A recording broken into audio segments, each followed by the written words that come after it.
صحابہ دیہاتی آ کر کہتے تھے یا محمد تم میرے رب کا قرآن ہے، لا تجعلوا دعاء الرسول بینکم کدعاء بعضکم بعضا، میرے نبی کو اس کے نام سے نہیں پکار سکتے، میں رب ہو کے نہیں بلا رہا، تجھے کیوں بلا رہے؟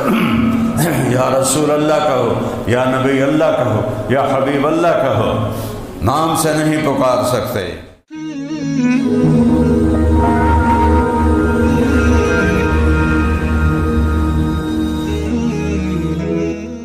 آدم علیہ السلام سے سلسلہ شروع ہوا، ہمارے نبی پہ مکمل ہوا۔ کس طرح سارے آپ نے فرمایا اوتیت المثانی مکان التورات، ساری تورات کے بدلے میں اللہ نے مجھے سورۃ فاتحہ دی۔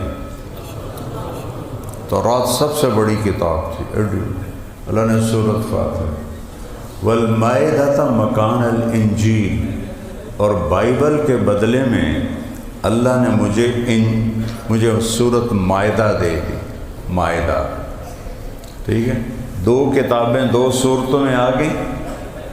والحوامیم مکان الزبور، اور زبور کے بدلے میں اللہ نے مجھے حامیم کی 6 صورتیں دے دی۔ وفضلت بالمفصلات، باقی صورتوں کے ذریعے مجھے عزت بخشی گئی۔ ایک تو یہ بات، تو میرا رب کہہ رہا ہے میرے محبوب میں نے آپ کو سارے عالم کے لیے بھیجا، موسیٰ میں نے آپ کو آپ کی قوم کے لیے بھیجا۔ کتنا بڑا فرق ہے، کتنا بڑا فرق ہے۔ آپ نے کہا میرے رب نے میرے 10 نام رکھے، 10 نام کیوں رکھے ہیں؟ تو میں ماں کی مثال دیتا ہوں۔ چھوٹا بچہ ہوتا ہے نا گود کا، وہ بہت پیارا ہوتا ہے، وہ میرا پوتا ہے، چھوٹا ہے، تو وہ اس کا ابا اس کی اماں میرا چاند، میرا جگر، میرا تارا، میرا لڈو، میرا پیڑا، نات دا حسن میں رکھوایا، امام حسن علیہ السلام دے نات ہے۔ تو وہ اتنے نام ماں کیوں کہہ رہی ہے کہ محبت زیادہ ہے، لفظ ایک ہے، تو ایک لفظ میں محبت پار کراس نہیں ہوتی، تو وہ حسن کو چاند اور تارا اور لڈو اور پیڑا اور مکھن، لڑکی ہوئے تو برفی جلیبی ہیں۔ میرے رب نے اپنے حبیب سے یہی کہا کہ ان لی عند اللہ 10 اسماء، میرے رب نے میرے 10 نام رکھے ہیں، 10۔ میں محمد، میں احمد، میں ماہی، میں حاشر، میں عاقب، میں فاتح، میں خاتم، میں ابو القاسم، میں طٰہٰ، میں یاسین، 10 نام۔ پھر قرآن میں عزیز، حریص، رؤوف، رحیم، قرآن میں شاہد، مبشر، نذیر، داعی اللہ، سراج منیر، قرآن میں یا ایھا النبی، یا ایھا الرسول، یا ایھا المزمل، یا ایھا المدثر، سارے نبیوں کے اللہ نے قرآن میں نام لیے ہیں۔ یا آدم اسکن، یا نوح اہبط، یا ابراہیم قد صدقت الرؤیا ما تلک بیمینک، یا موسیٰ، یا داود انا جعلناک خلیفہ، یا زکریا انا نبشرک بغلام، یا یحییٰ خذ الکتاب بقوہ، یا عیسیٰ ابن مریم اانت قلت للناس، نام لیے ہیں۔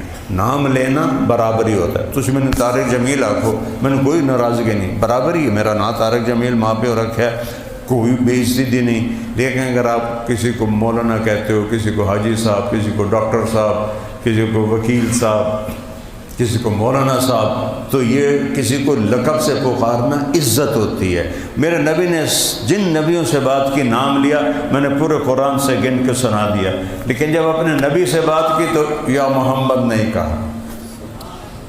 صحابہ دیہاتی آ کر کہتے تھے یا محمد تم میرے رب کا قرآن ہے، لا تجعلوا دعاء الرسول بینکم کدعاء بعضکم بعضا، میرے نبی کو اس کے نام سے نہیں پکار سکتے، میں رب ہو کے نہیں بلا رہا، تجھے کیوں بلا رہے؟ یا رسول اللہ کہو، یا نبی اللہ کہو، یا حبیب اللہ کہو، نام سے نہیں پکار سکتے۔ یا ایھا النبی، یہ عزت دی ہے۔ یا ایھا الرسول، یہ اس سے اوپر پروٹوکول دیا ہے، یا ایھا المزمل یہ محبت دی ہے، یا ایھا المدثر یہ لاڈ دیا ہے، لاڈ ہے، یہ پیار ہے۔ ارے اس نبی کی نہیں مانو گے تو کیسے جنت میں جائیں گے ہم؟ کیسے جنت میں جا سکتے ہیں جب تک اس کے جس سے اللہ محبوب بنائے وہ کتنا بڑا عظیم ہوگا، الفاظ ہی کوئی نہیں۔ دیکھو نا، ایک چیز کو میں پسند کرتا ہوں، وہ میرے عقل کے مطابق، ایک اللہ کہہ رہا ہے یہ میرا حبیب ہے، وہ کیا شان ہوگی؟